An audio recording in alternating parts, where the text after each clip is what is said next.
our size. So it isn't just Atherton that's having the issue. You know, many communities are throughout the community.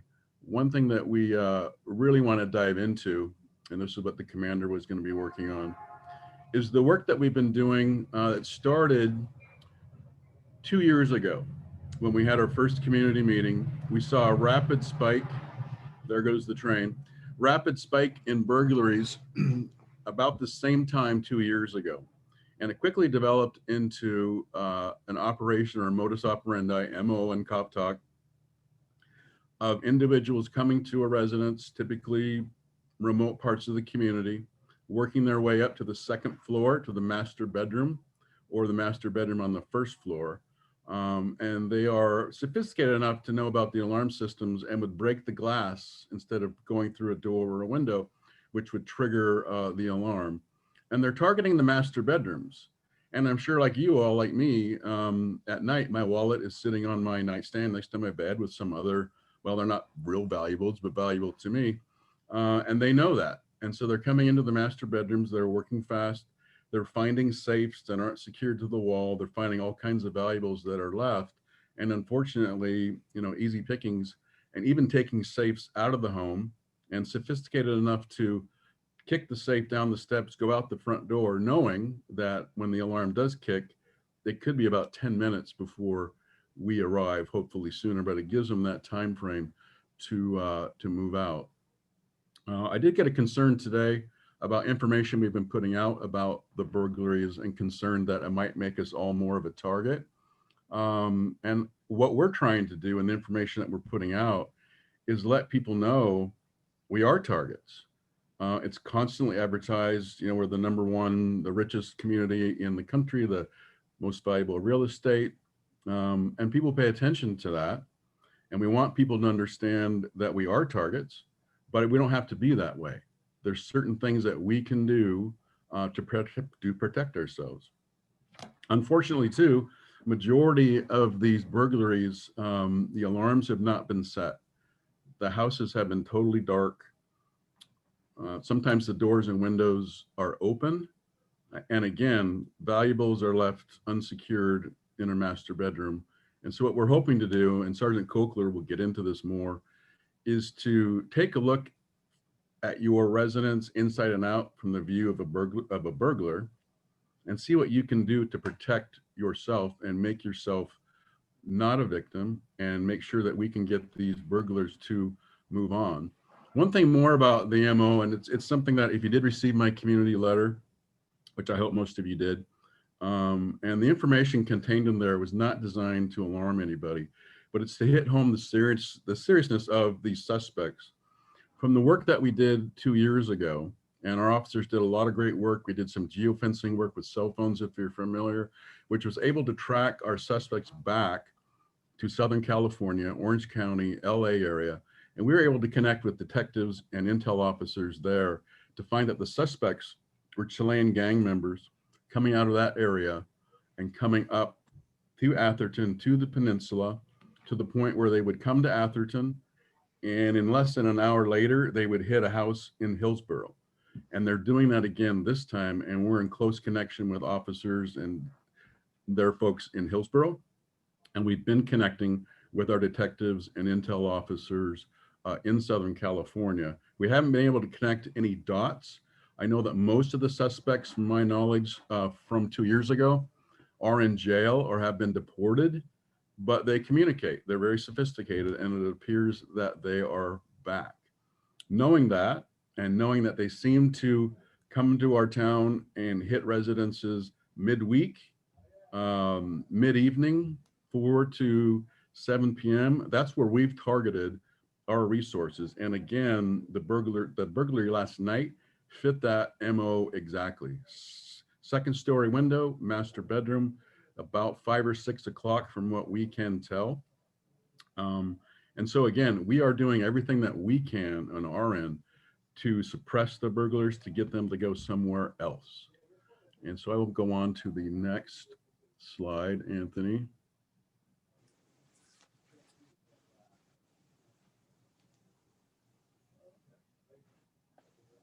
And Sergeant Kokler, this is your slide.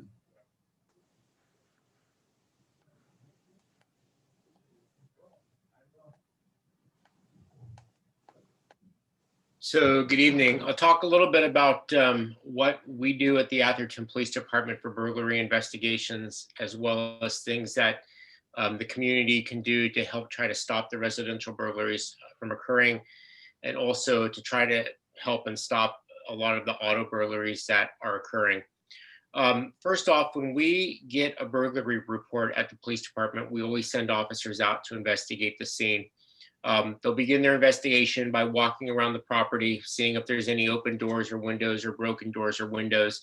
And if they find anything and are able to access the inside of the house, they'll always go through and do a walkthrough of the house to try to see if there's any suspects still inside. Once that is done, the officers will make contact with the homeowners, walk the homeowners through the home, see what might have been taken or disturbed or stolen. Officers will then write a police report for the burglary, and oftentimes we'll send it to the detectives for follow-up.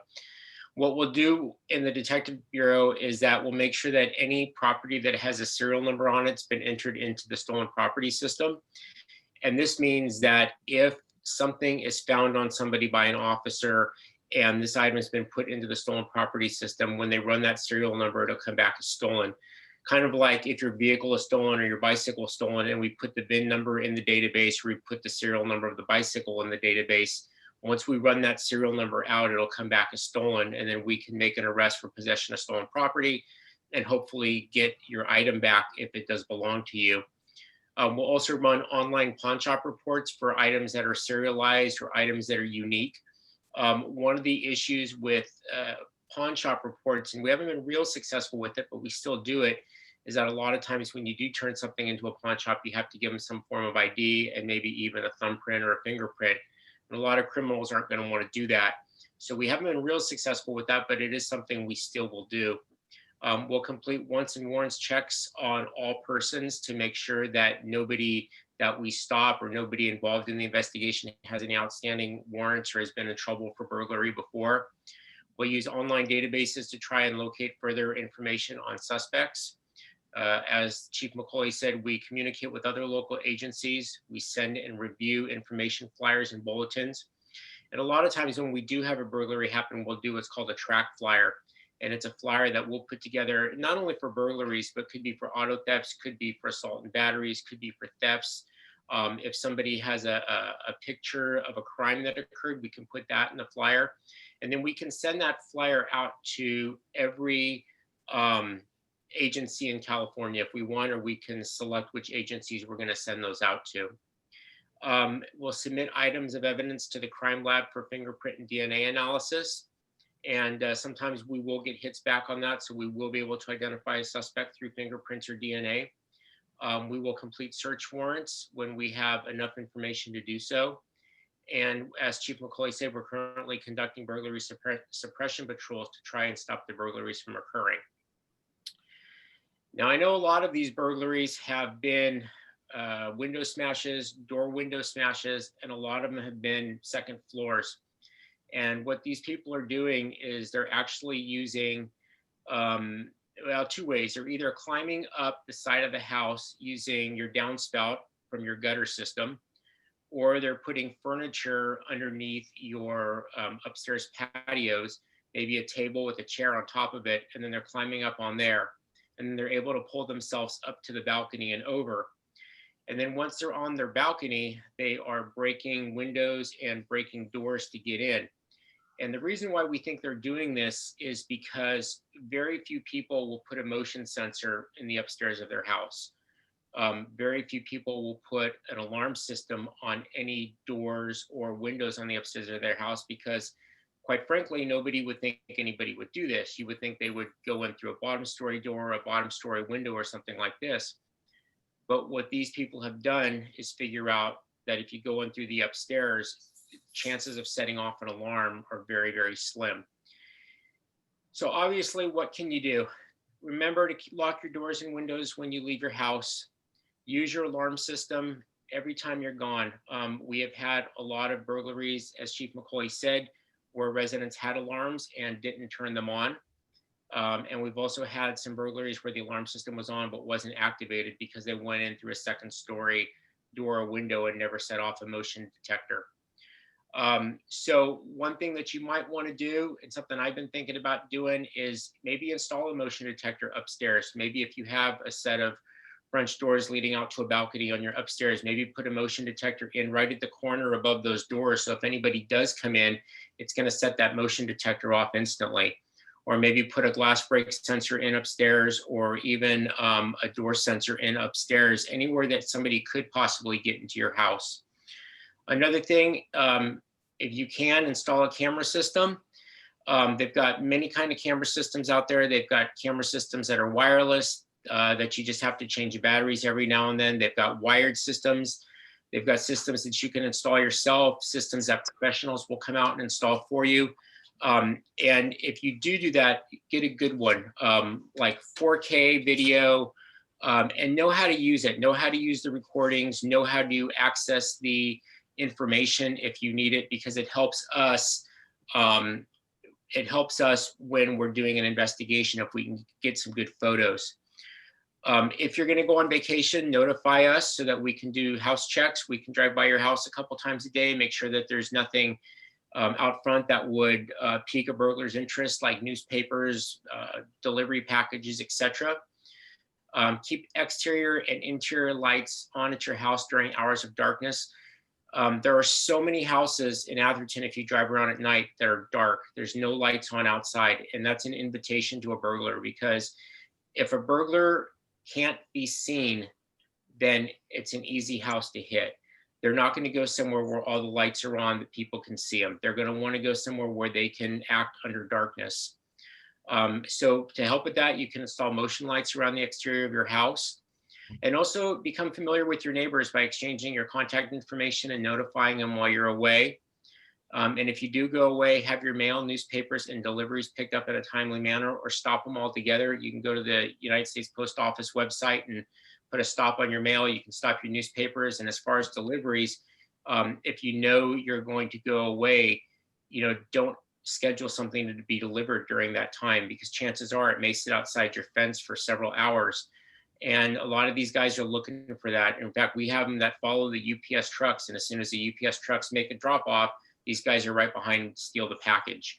Or they'll drive up the street, they'll see the packages on the side of the road that have been there for a while, and they'll just take them. So you want to pick those up as soon as possible. And if you are planning on going away, don't advertise your travel plans on social media sites, Facebook, Instagram, any of that stuff. You never know who's looking at that. You never know who can access your page. Even though somebody may not be your friend, somebody could still bring up your name and look at your stuff if it's not private. So you don't want to be advertising your travel plans on social media that anybody can see. Not only do we have residential burglaries, but we also get our share of auto burglaries. And, an auto burglary is one where somebody forcibly enters your car. And most of the time it's through a window smash. They'll smash a side window and they'll open up your door and take whatever's inside of the vehicle. So a few things you can do to kind of stop those from happening: make sure that you lock your doors and roll up your windows whenever your car is parked. Keep all valuables in the trunk and out of sight. I like to say this: if I look in your car, the only thing I should see is 4 seats and 4 floor mats. If I can see purses, clothing, electronic items, cell phone chargers, anything like that, it's an invitation for me to break into your car and steal your stuff. So 4 seats and 4 floor mats. Everything else, get out of view, put in the trunk, or bring in the house with you. And even if you just leave a cell phone charger out, if somebody sees that cell phone charger going into a center, they might think that there's a cell phone in there, and chances are they may break into your 4 car. seats and 4 floor mats. That's all you should see. That's it. 4 seats and 4 floor mats. And do not keep garage door openers in your vehicle, because if somebody breaks into your car and your car's at home and you have a garage door opener in there, they can now access your house through your garage door. So keep your garage door openers out of the vehicle. I love you, Jen. So that is what I have here. I know that there were some questions that came up. I think we'll get to those later. Is that right, Chief? Yeah, if we could. I know people have a lot of questions, and believe me, the question and answer portion for me is my favorite part. it just gets a little disruptive as we're getting through the information. I think we're going to be getting to the questions and answers soon, probably within about 15 minutes. So thank you, Anthony. You're welcome. So on our technology framework, we just wanted to bring this up. This is modeled from the military, and it's great for you at home to use. We use it: deter, detect, deny, delay, and defend. And Sergeant Kokler covered some of these. Next slide, Anthony. Signage is very easy, whether you have an alarm or not. Just an alarm sign is a deterrent. And if you do have your alarm monitored by Atherton Police, which I'll touch on later, we provide a sign for you. To beware of the dog sign is a great way to deter. And there's a national program that we have officers trained in, and it was enlisted in my letter offered of the service, and we've been getting numerous calls requesting it. It's crime prevention through environmental design, and it's essentially allows us to come out, walk your property with you inside and out, looking at your fences, gates, and lights, and things that you can do, again, to deter burglars and get them go on to the next house and move out of our community and go somewhere else. Next slide, Anthony. Detect. This is one of the biggest things that Sergeant Kokler touched on. Motion sensor lights and any kind of lighting is a great deterrent. I have what they call Mr. Blink lights at my home in Seattle. They're battery powered, they're motion, they're very bright, they're really easy to install. It's a really cheap fix. Alarm systems, like we talked about, very effective if you use them. And it's very important to train the family and train, if you have house staff, train them how to use the alarm to avoid false alarms. And cameras are always very, very effective. It's something that we utilize when we do go to a burglary. We start canvassing the neighborhood, looking at people's footage that will offer it. And everyone's been great. Every time that we go around the community, they're more than happy to let us look at their footage, which is extremely helpful. Next slide, Anthony. So this part I want to talk about is, if you're not aware, and I'm not aware of too many police departments across the country that do this, we monitor residential alarms in Atherton for free. There's a small permit fee to set it up, and we monitor alarms. Why do we do that? Well, I'll tell you, if you have Comcast alarms or other alarm systems, and nothing against them, but you could be talking to a call center that's in Kansas being answered by who knows who, and it could be a 10 or 15-minute delay before it gets to us to respond it out. And so by having us monitor it, it comes directly to the dispatch center. 9 times out of 10, we have your information in our system. We know exactly where to go. We have the gate codes and the keys if we need it. The majority are landline based, but there is a fix to that. And that's, I'm not an expert on it, but this is one of those fixes for a VoIP wireless device that allows you to get a cellular signal to us, not landline, so that we can monitor your alarm. So that's one of the best things you can do if you have an alarm system. It's free. I love free. Let us monitor it and let us respond to your residents. Our typical response time to an alarm is probably less than 3 minutes, any part of town. Next slide, Anthony. And we talked about technology, the cameras, the Ring cameras, wireless cameras. I have the Blink system at my home in Seattle. I'm easy to monitor on my phone. I can see when the mailman comes, anything else. And again, when that's stored and it's available, it's a great investigative tool for us. It's also a great deterrent when you're away and someone rings your bell or motions and sets off your cameras, that you can talk to them and ask them what's going on. And if it's not what you think, call 911 so we can respond immediately. Next slide, Anthony. Keys, you know, using your keys and hiding your keys, you just make sure you use a very secure location. There are electronic locks, Bluetooth fingerprints. If you're going to do that, just be smart about it. Most of the burglars and thieves kind of know where the normal hiding places are, much like the valuables in your master bedroom. Next slide, Anthony. On delay, this is important. This is a great way to deter burglars. If you have reinforced doors, solid core doors, window glazing, it prevents window smashes, and a safe for valuables. And if you're going to have a safe, I can't tell you how many times people have a safe in their home since I've been here. They're carried out of the house, they're wheeled out of the house, they're not bolted to the floor or the wall, and they're not hidden. So my strong recommendation, if you're going to get a safe, which is great, put it somewhere where no one's going to see it, hide it, cover it, bolt it to the floor, bolt it to the wall, make it difficult for them because they know they're under a time frame. If it's too much trouble, they're going to go away, and that's exactly what we want. Next slide, Anthony. And finally, the defending part, that's pretty much falls on law enforcement, but there are things that you can do. And don't get me wrong, we don't want to, my intent is not to scare people and feel like you're a prisoner in your own home. We just want you to protect yourself the best you can, help us the best you can, and think about if there was an intruder, do you have a defensible space in your home?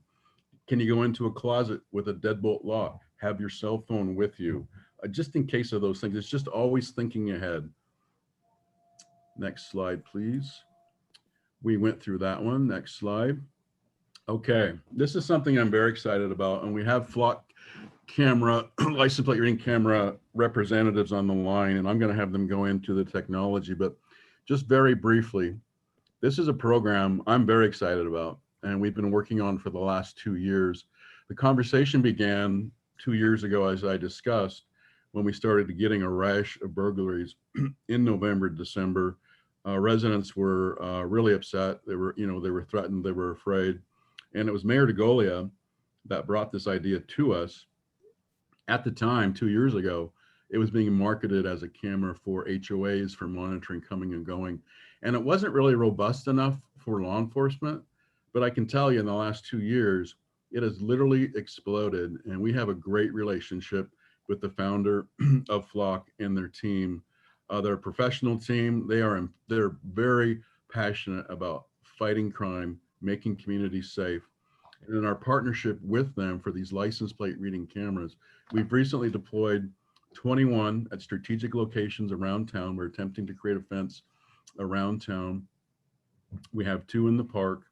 And we've also developed a public-private partnership that allows residents, if they want, to pay for the cameras. They're $2,000 a camera per year. Let the police department administer it.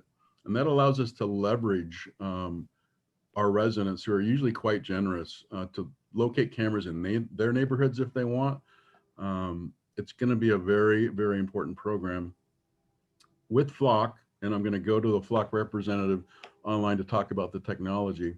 With the cameras, and we walked through this 2 years with a lot of community conversations, internal, external. There's always privacy concerns. And I understand that. And we take that very seriously. But what you need to understand is these cameras, they're not facial recognition. They're not tracking personal data. All they do, and it's very high-tech technology, all they do is read the license plate number, identify the state, and store that. Through machine learning, it also stores the make, model, and color of vehicles. But there's no personal information available. If they were to go to the cloud somehow and gather that information, all they're going to get are license plate numbers and the state. Nobody except law enforcement, if you're part of a certified law enforcement agency, can then in turn run that information to figure out who it's registered to, and so we can start our investigation. From a privacy concern, what you need to understand is every terminal in the state of California and across the country is administered by the FBI.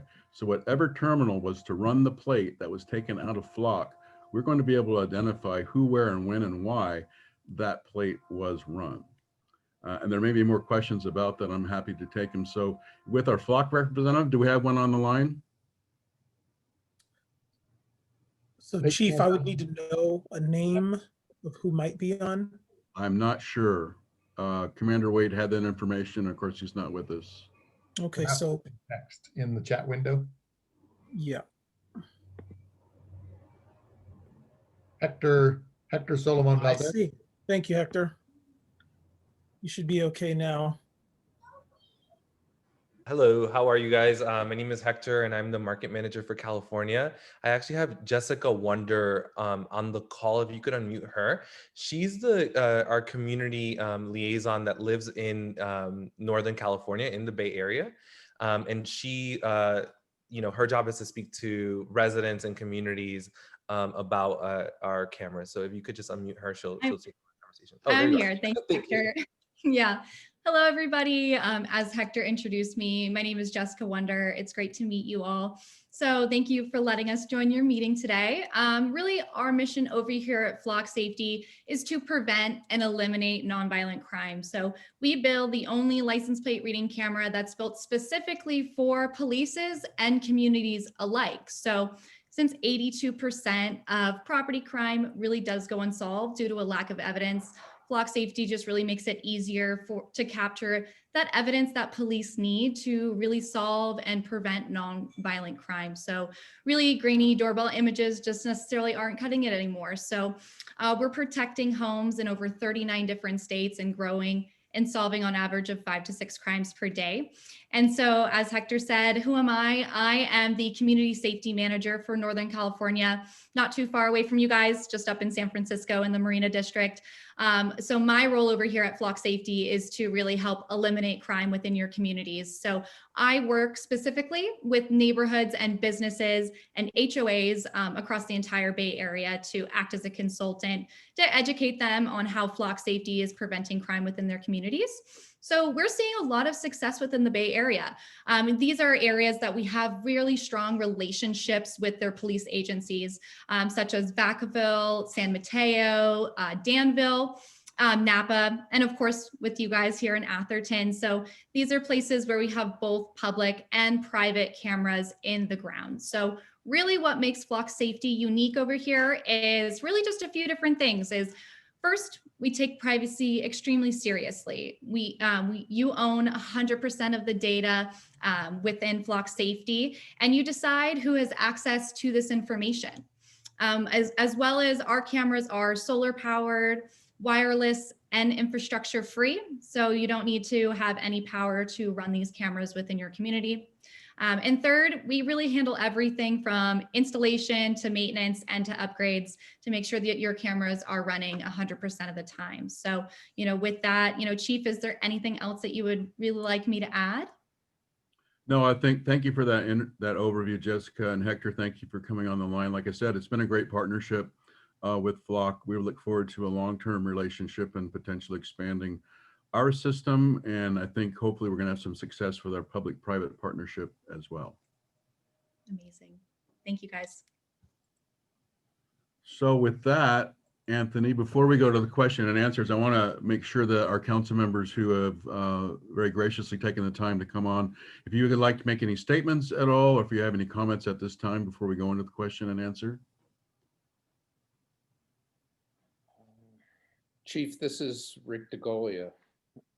I just want to emphasize that the MO that the chief referred to that has been seen over and over and over again appears to be a team of organized crime that is particularly going into the backs of residents, breaking through particularly second-story windows and doors off of balconies, and going into the master bedroom and the master bedroom closet, which is where they expect that valuables are stored. So you should consider changing where you store your valuables so that it's not where they would expect them to be, and protecting those doors and windows just as the chief has suggested. Thank you, Mayor. Councilmember Lewis or Councilmember Widmer or Lempres? Well, I'll take a shot. I think I'm unmuted. Yes. So this has been going on for a couple of years now, and we're doing a better job with these type of community meetings to get the word out of what you should do and and how you should do it. I think an important thing that you need to recognize is the chief has pointed out that if you would like a police officer to come to your home and to walk around and make recommendations on what changes you could have to make your home more secure, that's something that I don't think very many people are taking advantage of, and it would be very worthwhile to do that. Also, as the chief pointed out, and for a long period of time, we've had people going ahead and wiring their alarms directly to the police department. This allows them to react a little bit faster. Yet at the same time, we need to make sure that we're not setting off a bunch of false alarms, because we do have an ordinance for that. And if it becomes problematic, then there's a fee associated with having a false alarm. So make sure that your information with the police department is up to date. If you've changed your phone number, or you're just you've now got a new cell phone and that's going to be your primary call number, please make sure that the police department has that information, so that if in fact your alarm does go out, they can contact you immediately. So thank you very much, Chief, for the opportunity. Thank you, sir. There's nothing else. We'll move into the question and answer. One thing I got to address right away, I saw one of the questions, one of our residents is very observant. Yes, yes, yes. I'm a very staunch and proud Washington State University Cougar. You notice that over my head. I'm very conflicted being, Stanford is right down the road. But yeah, thank you for noticing that. Very proud of that. Also, too, I hit on the next question that I'm going to take before I open up the room. Can you donate to the police department? My God, yes, you can. And I will tell you, I have been amazed in the last 4 years. The generosity of our residents is amazing. And sometimes it's, a little embarrassing, to make the ask, what should we do? Just to give you an example of the generosity, we have one resident that recently purchased 3 brand new BMW motorcycles for our traffic unit. We have a resident that always purchases our canine dogs. She bought a canine vehicle for us. A resident walked in the door yesterday with a $15,000 check for our PAL scholarships. So yes, definitely there's many opportunities for your donations, and we do always maintain a prioritized list. So with that, I'm going to shut up and let it out to your questions, because again, I love to hear what's on your mind about the burglaries and about anything else that's on your mind. Chief, with your permission, I've been keeping a tally of all the questions that popped up in the chat. So I'm just going to kind of go through the ones, and you can answer them or direct them to staff if you'd like, if you're okay with that. Sure, go ahead, hit it. So Ann Walker asked about if their whole backyard is a ranch style or a single home, it's glass, multiple doors. What advice would you have for her? What could she do? Well, if you have a lot of glass, there is glazing, there is 3M material. It's inexpensive, it's very effective. You can go online and Google it, and it'll have demos about a baseball bat hitting the glass panels and not shattering. And as we talked about deterrence, it can take multiple hits before they come through. And if they get stopped by that, I think they're going to move on. The same with the doors, make sure that they're solid core doors, and make sure that you have good, strong deadbolts. And again, if you have very dark backyard, light that thing up.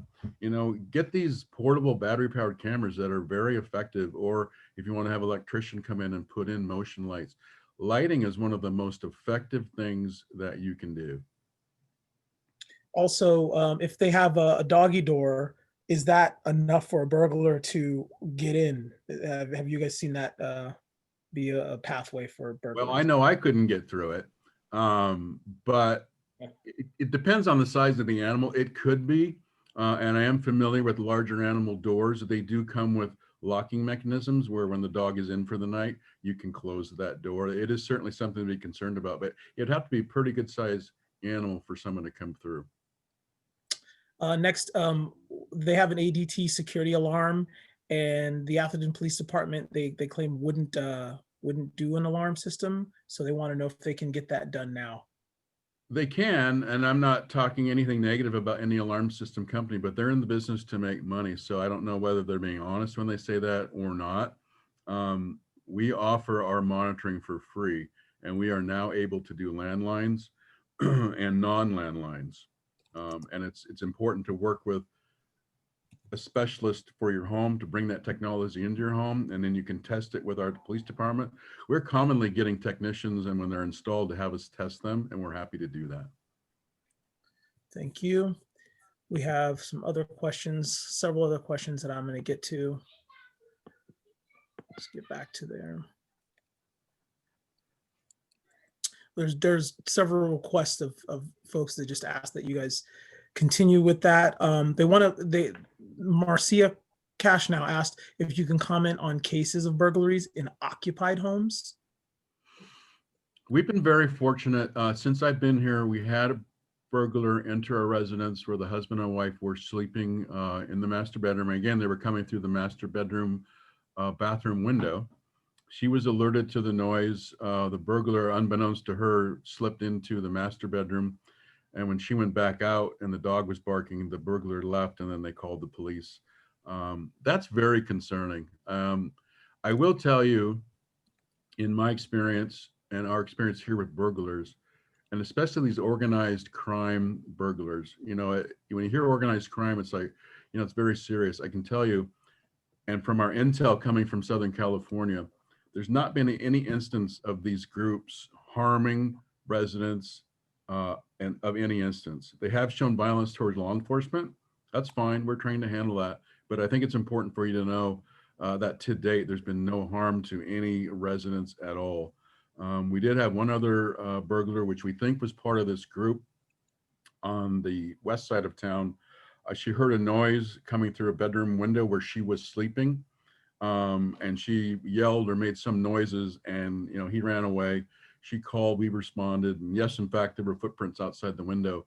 But burglars, they don't want anybody home. So that's why it's so important to make it look like somebody's home. So they just move on and move out of our community.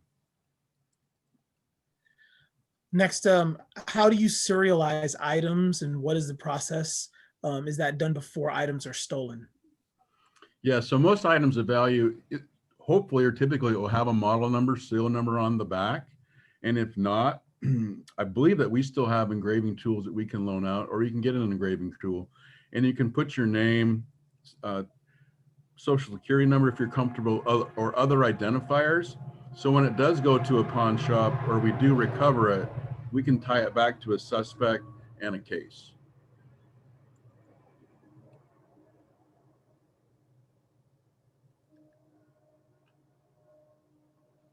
You muted. There you go. You were muted for a while. Yeah, we're all working at home. My 4-year-old popped in. Question about break-ins, if it's normal, if it happens on a second floor. Is that normal? Yeah, does it happen? Is it normal? It does. Yeah, that's one of the main parts of the MO that we're seeing, because on 2 stories, the master bedroom's always typically upstairs. They're scouting this out. They kind of know some of the information that we have of this group, just so you know. It's typically a group of 3, 2 on foot, 1 in the car. And from what we can gather, before it turns dark, they'll be looking around. They'll ring some gates or doors and see if anybody's home. Then they're going to watch and see if any lights come on at night. None do. That tells them that nobody is home. And so they move in quickly. And as Sergeant Kokler said, they're using whatever is around. So that's one way to deter. Don't allow them any access. But they're I don't know if they're gymnasts or what, but they are getting up on that second floor. They're getting into that window because they know that there's no alarm sensor there. Or if it's a 1-story rancher, they know where the master bedroom is. They're going to go through that window as well. So that is a very standard MO that we're seeing here in town. I think you addressed some of these next questions about flock cameras, but I'm just going to pop them out there for you. Can you share locations, or can you talk about any locations on where flock cameras are installed? I can share locations. There's no secret. There's 21, so it'd be hard to go through, but we can definitely share that later. What we did is we did a very detailed analysis to be as strategic as possible. And essentially we worked with Flock. They were great to work with in helping us identify these locations. We're trying to create a fence around our town. So Alameda Stockbridge, Atherton Avenue, those areas for our 21 cameras. There are some holes, but I think we did the best we can with the very generous budget we were allowed. But one way that we can be a force multiplier with that, as I said, is the unique opportunity to be a public-private partnership like Lindenwood, Lloyd Park, or your neighborhood. It's $2,000 a camera per year. You don't have to do anything except send me the check, which, as you all know, I'm happy to accept. Sign the MOU. We then work with Flock to determine exactly the best strategic locations where you would like them. And if you're so generous that you don't want them in your neighborhood, but you want to help out the police department to build our fence, not a wall, but build our fence, even more so, we're happy to do that. Thank you. There's been more questions about the process in doing that. So I think for those folks, we'll capture their information.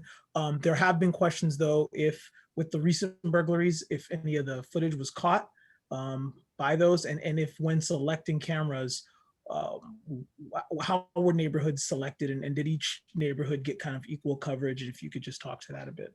Well, we did the best we could. It wasn't about neighborhood. It was about looking at entrance points to the town of Atherton, the main entrance points. And we've covered a vast majority of those main entrance points.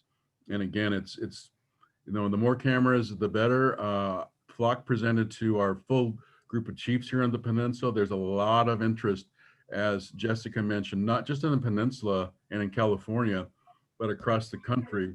As chiefs, we see this technology for the low price point that it is, and it's catching on fire. And as you can imagine, right now, an armed robbery happens in San Mateo, and we put it out through communications, all points bulletin.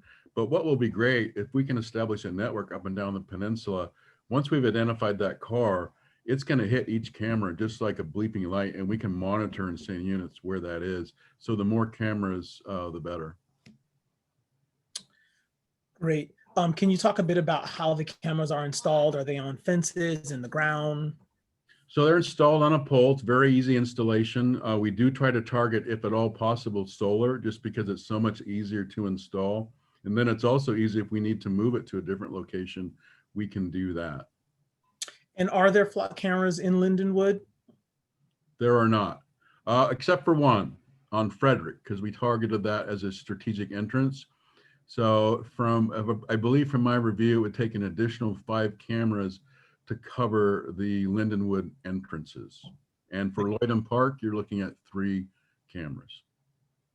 I'd like to just mention also for the folks joining the call, we have over 200 people on the call. The Flock representatives that joined us, Jessica Wonder, was gracious enough to share her email address, which she posted in the chat, and I'd be happy to share that with folks as well. She also gave her phone number if in case some of these questions don't get answered. Next, Chief, I'm going to go through some of these other Flock ones that I think have been addressed. It was a question actually from our council member Lemperis. Is there a reason? It seems a lot of the incidents happen between a certain window, 6 to 8, and is there a reason for that? And what can we do to better deter burglaries in that prime time? Yeah, that's a good question. What we believe the reason is it's transitioning from daylight to dusk to dark. And so of course they want dark for cover, and they want some of the light to start monitoring to see, choose the house that looks the one that they want. Like I said, they're ringing the bell or the gate code and nobody is answering. They're kind of probing. And then they make the decision, wait for dark and move in. The car is typically close by. We believe it's 2 people that are moving into the house. And again, they're moving fast. They're going up, in, looking, searching, and then they're out.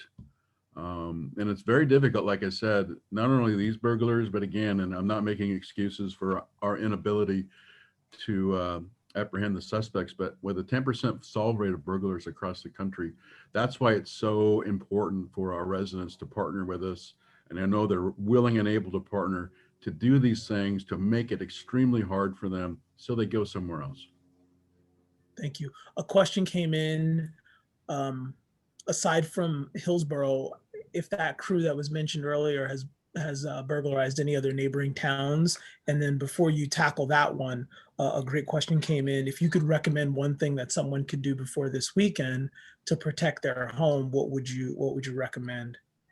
What I would recommend, and it's really easy, make it look like somebody's home, daytime and especially at night. And if you're going to leave, it's just as easy as leaving your TV on. If they're going to come around back or around front and see a TV on, guess what?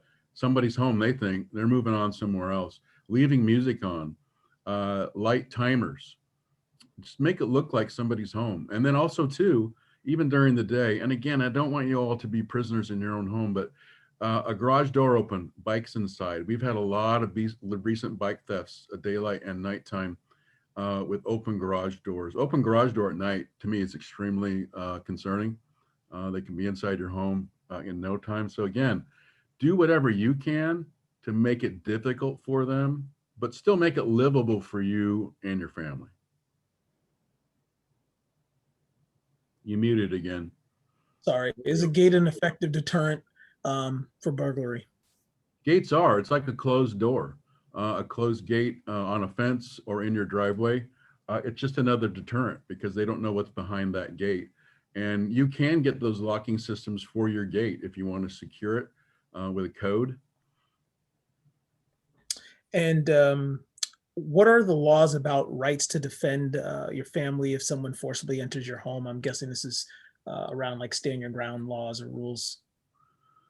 That is a good question. Someone's inside your home. It goes back to the age-old law, your home is your castle. You have the right to defend yourself and your family, whatever that means, for your own safety. To that, sometimes related, I get a question about, is a gun or a firearm a good idea? That's a very, very personal choice, and it's something that takes a lot of thought. That's something I can't really give a lot of advice on. But what I can do, as I know I would and anybody else listening, I'm going to do whatever I can if they come in my home to defend my family and myself, whatever that means. Thank you, Chief. Next, we have if bedrooms are being targeted, do you have a suggestion of another place where people can store valuable jewelry, things like that? Any suggestions you can offer? Just something to make it hard. I mean, the master bedroom, since it's such an easy target, and it is easy, that's where we put all of our stuff, at night before we go to bed. Find another location for your jewelry, for your cash.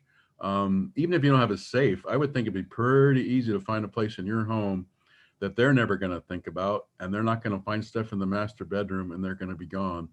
Or get a safe. They're fairly inexpensive, or they're very expensive depending how big you want to get.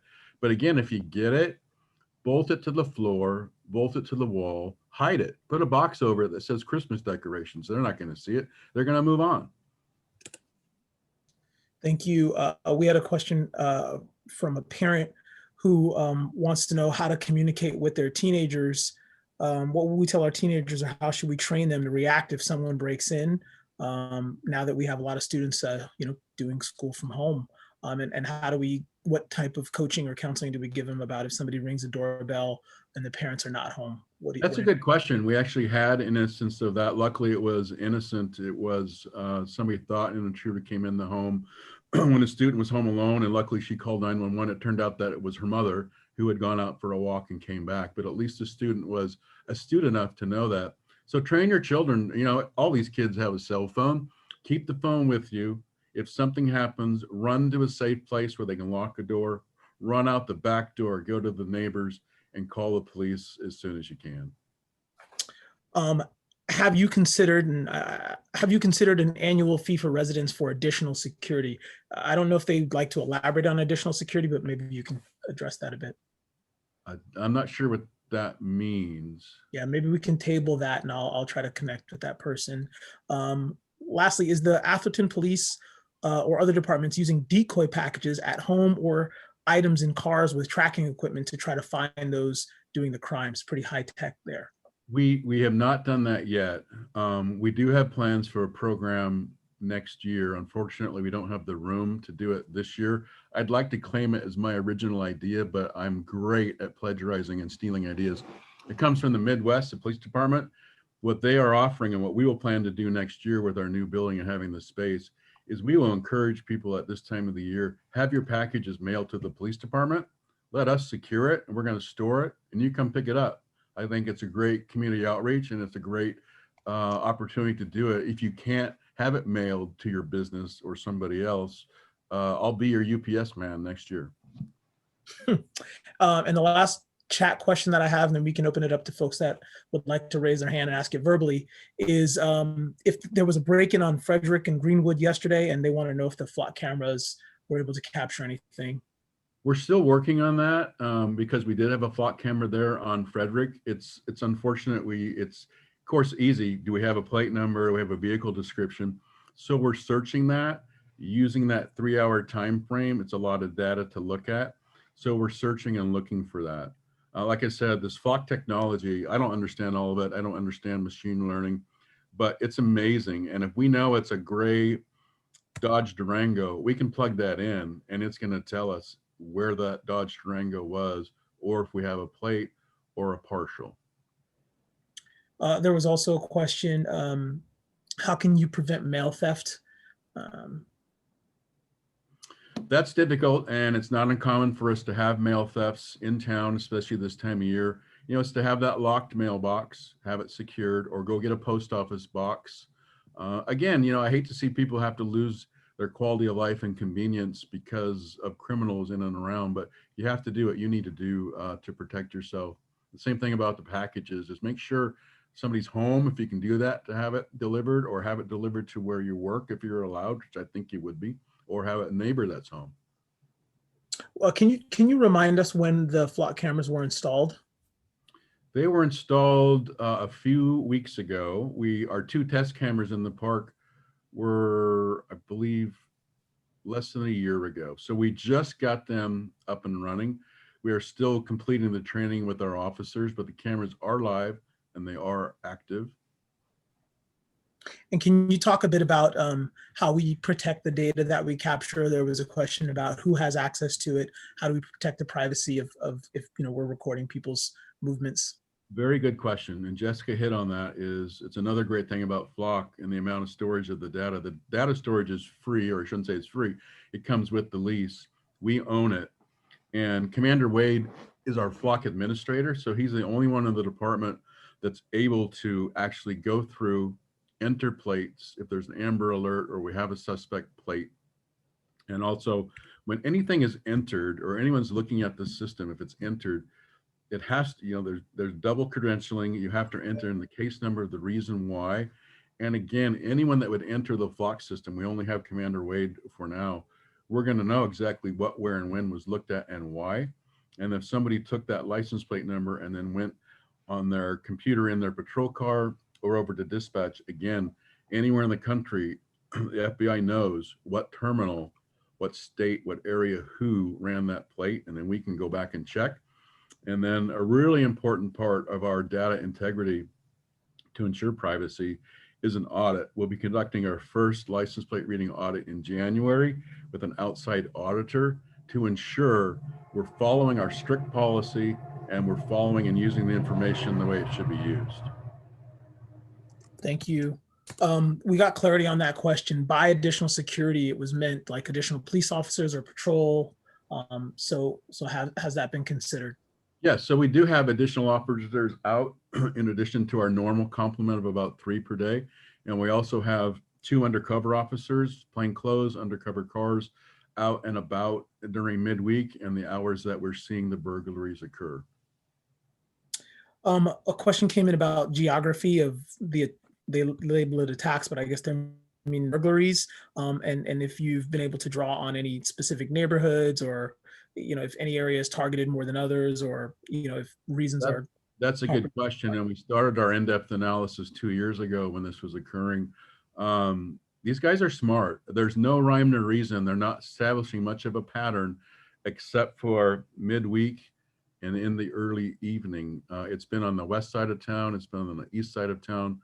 We've tried to track, even from, is it inside jobs? Is it, household staff? It doesn't appear that it's any of that with this group, and they just move around.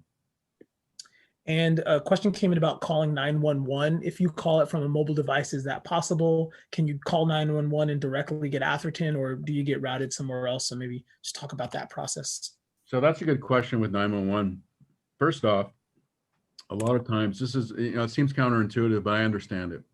Things happen. We later find out about it, and we always ask, well, why didn't you call 911? Well, I was afraid. I didn't want to bother the police. I didn't know it was a real emergency. That's how you get the police department and our attention, is you call 911 if you need the police department. If it's not emergency, there's going to be no ridicule. No one's going to be rude to you. You're going to be transferred to a non-emergency operator. But that's how you reach us, landline or cell phone. If it's landline with reverse 911, we know exactly what address it's coming from. On your cell phone, depending on what tower it's pinging on. I like to say the majority will come to Atherton Police. You might go to the Highway Patrol, you might go to another agency, but as soon as they say, I need the police in Atherton, it's transferred to us. And then with cellular technology, like we have 911 hangups on our cell phones. Now the technology is so good that within, I believe it's like 10 feet, we know where that cell phone is and we know where the call came from. So even if you can't talk and say you dial 911 and the phone's taken away from you, we take those very seriously and we're still responding. We're calling back. And if we don't get it and we get the triangulation, we're sending an officer to check to see what's going on. We had a question. If flock cameras are known to burglars, wouldn't they just cover their license plate? Does the flock camera capture make and model of the vehicle? Will it capture images of the suspects in the car? Yeah, that question has come up about covering the plates. Sure, that's possible. I mean, it happens all the time on the hot lanes, you know, on the freeways. But for a police officer, it stands out pretty quickly, especially in this community. We would know, or we would be on that, or we'd hopefully residents would contact us. I'm sorry, what was the second part of that question? Can it capture any like images of suspects in the car? It's not intended to, and again, there's no facial recognition, but at times, depending on the time of day and the angled camera, it can capture the driver and the passenger in the front seat, so that can be helpful. Again, we're not using facial recognition or anything else. Can you talk about burglaries that it says burglaries that have been caught over the past few years? So I'm guessing they mean like if you've identified suspects that have been brought to, you know, criminal charges upon them. Or... We do occasionally get lucky. I shouldn't say lucky. There is luck involved, and there's some skill and time and day being where we're at. We do occasionally find some burglars and do arrest them, and they're sent to the DA for prosecution. Also, you know, can you comment on if there's been an uptick in burglaries in MPK or Bay? And I'm getting that maybe Menlo Park or Palo Alto. I don't know if you'd have that in. Especially this time of year. I don't have any information about our suspects connection other than Hillsborough, but this time of year, you know, here locally, California, across the country, it's holiday time. Thieves and burglars know that. And so we typically see an uptick during this time of year. Another question. This looks, Tom, we thank you. This probably is directed to Jessica and Hector, but how about a volume discount is the question. So that's one. And the next question that came in via the chat is, has the city been considering to invest more in street lighting? Specifically, you know, there's streets in Lindenwood that have dim lights. And so is that something that the city can consider? I don't know if they have, and I might have one of the council members weigh in because I know there's the feel of Atherton with our country lanes, not a lot of lighting. I'll let one of the council members weigh in on that. Bueller? Say that again, Chief. They're wanting to know if there's been any consideration from council or from the town about increasing street lighting. You know, this is Rick DeGoey. I'm currently the mayor for one more week. It's always a discussion. People like the protection that comes from street lighting, and that's why the Atherton Police Department strongly encourages all of us to turn on outside lights, because it's absolutely a deterrent. On the other hand, people like the semi-rural aspect of our town with no sidewalks and limited lighting. So it's always a, you know, cost benefit analysis that has to be done. At this point, we've got a certain number of streetlights that we have in the past determined to be adequate. To try to increase those lights is expensive because you have to add a whole series of lights in between those that exist, and that's not something that's currently being discussed. Mayor DeGolia, this is Anthony. While we have you, a question from the chat was if one of the council could talk about funding flock cameras for the entire town, if that's something that's been thought about. Flock cameras have been funded for the entire town. We've deployed 21 cameras. That's a very significant deployment for the town of our size. I mean, flock, you know, this whole flock thing started because I looked at putting a camera on my cul-de-sac about 2 years ago. And it makes lots more sense for the police to lead that charge rather than for private citizens to do it, because then the police manage that data. And that's why we have set up this arrangement, this private public arrangement, where if people want additional cameras near their homes, they can pay for those cameras and the police will manage that data and coordinate with the individuals to get those cameras deployed. So the police will take on the administration of getting the cameras deployed and the arrangement with Flock, and the cameras will be protective locally. But having 21 cameras in our town is a lot of cameras for this town. And we believe that we're quite protected. You know, they just got deployed a month ago. So we need to see what the data is that comes out as we are able to use them. They're mostly forensic. We've just had a burglary that is absolutely in the pattern of the burglaries we've seen in the past. And hopefully the Flock cameras will have captured the automobile, but it's going to take some time to process that data. And for people that want cameras on their streets or on their cul-de-sac, it makes lots of sense to do that.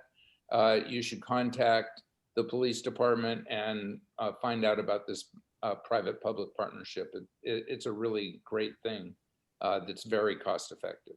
Right, and if I could just add to that, Rick, you know, the police department and the council looked at all the entrances into town and the exits. So I've seen some questions here say, well, what, we only got one camera in Lindenwood. Well, the entrances of Lindenwood are somewhat covered because we have cameras elsewhere that cover the areas on Middlefield and other entrances into that area. So it's not that if we only had one camera that's definitely dedicated inside of Lindenwood, but the rest of them you've got coverage from the outside. So the police department spent a lot of time looking at this, made a recommendation for 16 cameras, and we ended up increasing that number.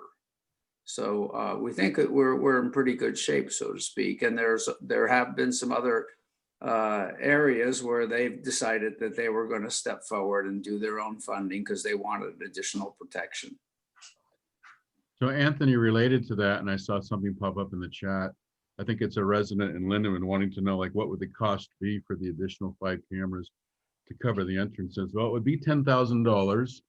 And I was working with the Homeowners Association President Betsy Colby. I think she's on the line.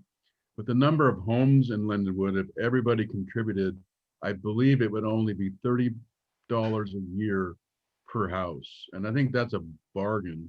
You know, it's easier said than done. You're not looking at very much money to protect an entire neighborhood. Thank you, Chief. I also asked Jessica if she'd be willing to talk about the 21 cameras in comparison for maybe other communities similar to the size of the town to help give some perspective. Yeah, no, absolutely. And so are you looking to see, you know, what other communities have a similar amount of cameras? Yeah, that would be, I think, helpful to give the residents an idea. Yeah. Yeah, I think Hector can kind of chime in on this too.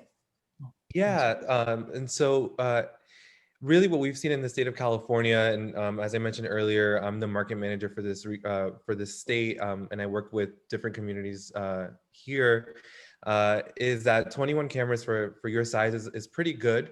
It really depends on the goals and also the crime that you're seeing.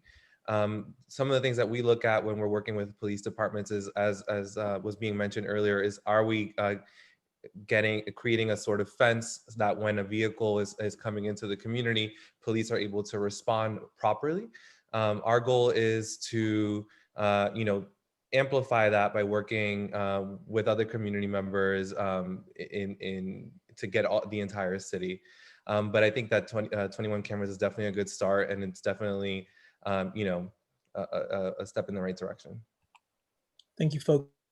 If a few more flock related questions came in, one, could we clarify if flock cameras capture video of cars, people passing by, or if it just stores the license plate and the car information? And then another question related to the flock cameras was, do they work with temporary plates, and do they detect fake temporary plates? On the first question, and Jessica can weigh in, is if the camera's hitting a plate and there happens to be somebody walking by or the proper angle is there, it will capture that image. As for the temporary plates, Jessica, I'm not sure on that one. Yeah, exactly. And Chief, you said it right. If our cameras are motion detected, so if anything passes in front of it, whether it be a vehicle or a deer, for instance, we're going to capture that. However, the data that we are collecting to be analyzed to pass over to police is that actionable evidence, which is that license plate.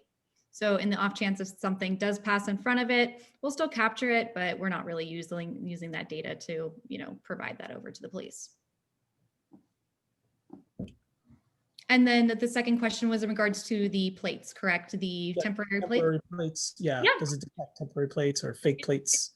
Yeah, so it absolutely can detect temporary plates. If someone's using a paper plate, you can filter by that within the system. If someone has no plate, you can filter by that within the system. So you'd be able to have those that actionable evidence within your hands very quickly. And then when it comes to the stolen plates or the other plates, Hector, what would you say? Yeah, so stolen plates, the police are alerted when there's a stolen vehicle. There is what's called the NCIC list that is curated at the state level. So basically there's a report that says this plate has been reported stolen, and only police are able to have access to that. And so the police in your city will be alerted when one of those vehicles is in your community. I think they also mean like if somebody like creates a fake license plate, if there's any way to read and detect that, or. Yes, if it's a fake license plate, it will also detect that it's not a valid plate. Thank you. Back to you, Chief. There was a question about what the experience has been with Nest cameras in town.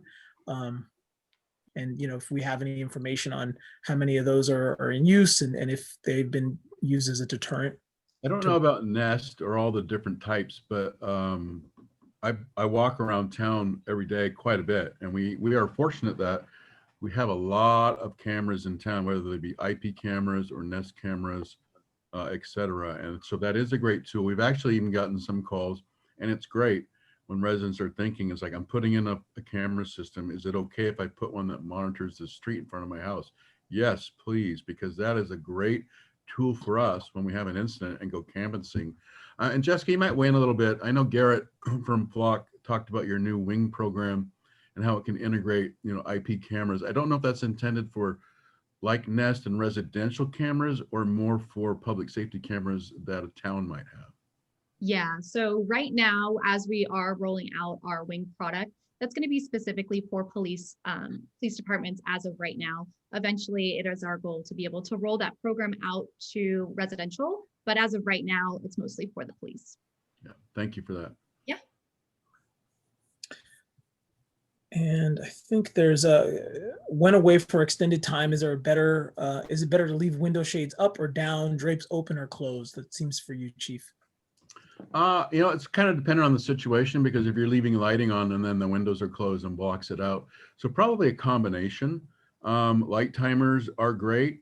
And I don't think there's anything wrong with leaving your TV on. I don't think it harms anything for days if you're gone. And if you are going to leave, like council members have mentioned, please let us know if you feel comfortable doing that. We put that into our system. I do it myself, so I can tell you it's getting done. We check that residence twice a day and night, and we're checking to see. And if we see newspapers and we see stuff piling up, we're getting rid of that. So we're out and about taking care of the community doing that way.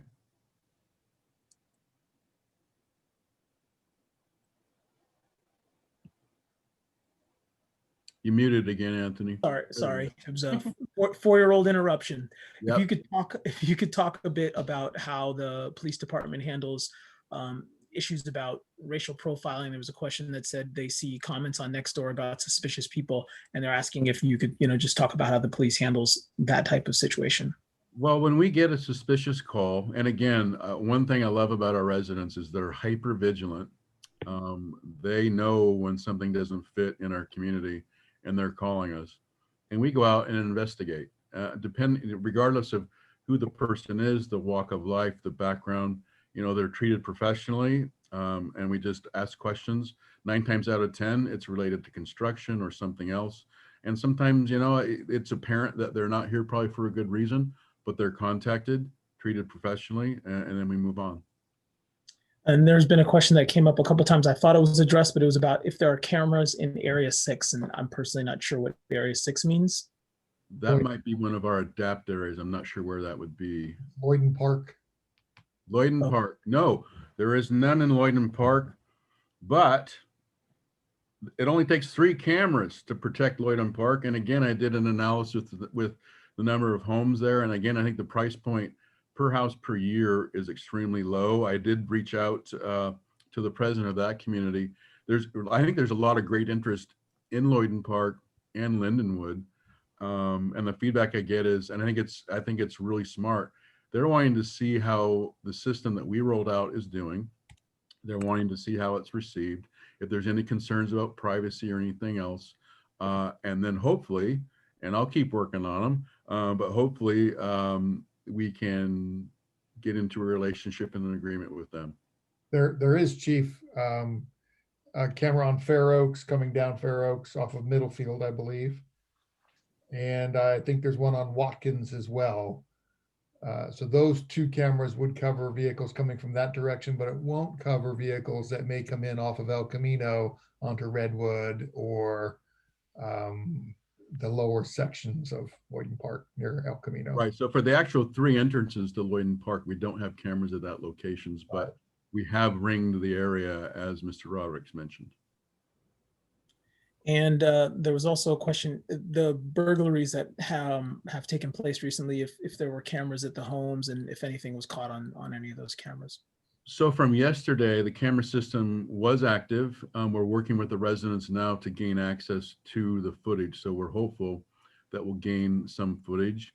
From my past experience and the past video surveillance that we've had of these suspects, they're all wearing hoodies, they're all wearing face masks. Of course, we're all wearing face masks now, but we haven't been able to really identify other than kind of height, weight, and making some guesses. And just for everyone watching and participating, Jennifer Frew has responded to some of the comments in the chat window. If you do have a question about something specific with a flock camera, something specific with alarm monitoring or anything else that's been raised, you can always call the police department directly, 688-6500, or you can email Jennifer Frew or Chief McCulley. All can be found on our website, and she'll post it in the chat as well. But a question came in about alarm systems, if there's any that you would recommend, or if that's one that you'd like to take offline. Yeah, it's hard for us to recommend a provider. I think there's a lot of good providers out there. But again, we could be your provider and monitor your alarm system for free for the actual install of the system. We can't recommend. But if you go to Nextdoor, it's a great resource for finding people that have a good provider or have good recommendations. And the latest question, can you talk about any forcible entry incidents or issues that may have taken place in the town? It's a good question. No forced entries to my knowledge. I gotta say, and I'm not just exaggerating, we're fortunate here in Atherton that we truly are statistically and other data points one of the safest communities in California. That said, that doesn't mean we rest on that. We are our officers are highly trained, very well equipped, thanks to our council, very professional, and very dedicated to our residents. Like I said, we take these burglaries personal. I mean, I live here in Atherton, but our officers, we take this very personal when this happens, because we know the impacts to our residents. And we might be small, but we're very scrappy. And I have a lot of resources available to me to assist us with anything that might come our way. This next question was, would you please remove that sign if we sent you a Stanford Cardinals sign? No, I'm just kidding. That didn't occur. Wow. Similar colors, but yeah. So there are no more questions in the chat. I know we still have 170 folks on the call. So if you'd like to make a verbal question, I'm gonna open the floor up. And if you could just raise your hand, that would be great. Otherwise, it might be a little more advantageous to email or chat. But if you'd like to make a verbal question, you can go to the participants button at the bottom of your screen and use the raised hand feature so that we can find you and give you a call. I don't see any now, but Chief, feel free to elaborate or. Well, I will say, again, having over 200 participants tonight is great. That speaks volumes to me that people are paying attention to this issue. We're continually communicating. We're sending out letters. We just want our residents, and I know they are so supportive of our police department. I got to tell you, they want to be good partners. We want to provide the information to enable them to do that. We want them to maintain the confidence that they have in their police department, and knowing in our philosophy, which we always smile when we say it, no call too small. We mean it. If you're going to call the police department and you need us, you want us, you have a question, we're going to respond and we're going to help you. So if there is nothing else, again, thank you all for taking the time to participate. We do have Anne. And so Anne, please, you have the floor. Oh, I just wanted to say thank you very much on behalf of all Atherton residents for doing this. I think it's really, really helpful, and it certainly gives me a lot of peace of mind knowing how deeply you, Chief, and your whole police force are very much concerned about our safety. And I just basically want to say thank you, and hope we'll do this again before too long, and hopefully there won't be a lot of negative things to report. Thank you. No, but much appreciated. And I think communication is one of the keys to all of this. And I don't see any other raised hands or any other questions. There's one there, iPad 9, Bob Patterson. You find that one, Anthony? You can unmute them. Yeah. There we go. Patterson. No, honey. Okay. I have, it's a simple question, I hope. Can you give us a list of the sorts of behaviors or phenomenon that you would want us to call you about in terms of sort of a neighborhood watch kind of thing? What can we see in the late afternoon in and around Atherton that you would want to know about that we might encounter just by walking around the block or otherwise? That's a good question, because as you all know, there's a ton of walkers in our community, and they're a great resource. And you, especially our long-term residents, know exactly what and where and who should be. Maybe a car looks out of place, somebody's acting strangely, or you see a car circling the block. We would ask you to use your experience and your common sense. And if it doesn't seem right to you, you see something, you say something, and let us come out and take a look, because there's so many times that we respond and it was something, and then we talk to the people and they say, well, we saw that, but we didn't think didn't know we should call 911 or bother the police. Please bother us. That's what we're here for. We love to be bothered. Okay, good. Thank you. Anything else? So it's like everybody leaves. I don't think so. I think. Okay, well, hey, with that, again, everybody, thank you for your time. This has been a tremendously difficult year for all of us, for a lot of different reasons. I wish you and your family the best of holidays. And I think we're all happy to say goodbye to 2020 and looking forward to some great things in 2021. So be our good partner, do what you can to assist us. And I look forward to, great to see the people that I know, great to meet the people that I don't know. I'm walking around town all the time. You can't miss me. Bright orange shirt, bright green, bright yellow, honk, wave, say hello. I'm out there looking as well. So hindsight's 2020, right, Chief? Oh, thank you, sir.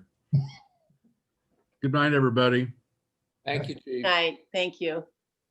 Good night, everyone.